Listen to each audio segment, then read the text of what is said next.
picking up with Coraline, getting into chapter 2. And what happened so far in our story, Gray? What happened was Coraline moved to a new house, and she met some weird old ladies with weird dogs and a guy who lives in her roof, I guess, and he has a mouse circus. Good job. She found a creepy old well. That's where we're picking up at. All right, so now she's getting stuck inside her house, and that's where we are starting. And it was raining. What should I do? Asked Coraline. Read a book, said her mother. Watch a video. Play with your toys. Go and pester Miss Spink or Miss Forcible or the crazy old man upstairs. No, said Coraline. I don't want to do those things. I want to explore. I don't really mind what you do, said Coraline's mother, as long as you don't make a mess. Coraline went over to the window and watched the rain coming down. It wasn't the kind of rain that you could go out in. It was the other kind, the kind that threw itself down from the sky and splashed where it landed.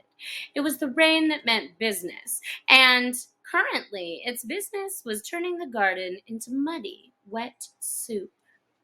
Coraline had watched all the videos. She was bored with her toys, and she'd read all her books. She turned on the television. She went from channel to channel to channel, but there was nothing on but men in suits talking about the stock market and talk shows. Eventually, she found something to watch. It was the last half of the natural history program about something called protective coloration. She watched animals, birds, and insects which disguised themselves as leaves or twigs or other animals to escape from things that could hurt them. She enjoyed it, but it ended too soon and was followed by a program about a cake factory. It was time to talk to her father. Coraline's father was home. Both of her parents worked doing things on computers, which meant that they were home a lot of the time. Each of them had their own study. Hello, Coraline, he said when she came in without turning around. Ugh, said Coraline. It's raining. Yeah, said her father. It's bucketing down. No, said Coraline. It's just raining. Can I go outside? What does your mother say? She says you're not going out in weather like that, Coraline Jones. Then no. But I want to carry on exploring. Then explore the flat, suggested her father. Look, here's a piece of paper and a pen. Count all the doors, all the windows, list everything blue. Mount an expedition to discover the hot water tank, and leave me alone to work. Can I go into the drawing room? The drawing room was where the Joneses kept the expensive and uncomfortable furniture Coraline's grandmother had left them when she died. Nobody went in there. It was only for Best. If you don't make a mess and you don't touch anything. Coraline considered this carefully. Then she took the paper and pen and went off to explore the inside of the flat. She discovered the hot water tank. It was in the cupboard, in the kitchen. She counted everything blue, 153. She counted the windows. She counted the doors. Of the doors that she found, 13 opened and closed. The other, the big carved brown wooden door at the far corner of the drawing room, was locked. She said to her mother, "Where does that door go?" "Nowhere, dear." "It has to go somewhere." Her mother shook her head. "Look," she told Coraline. Reached up and took a string of keys from the top of the door frame.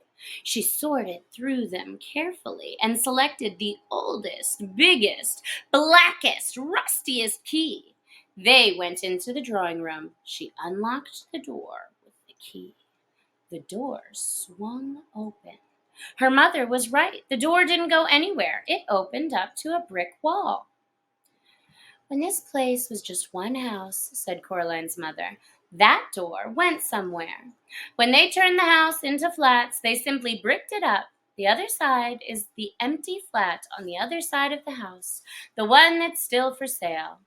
She shut the door and put the string of keys back on the top of the kitchen door frame. You didn't lock it, said Coraline.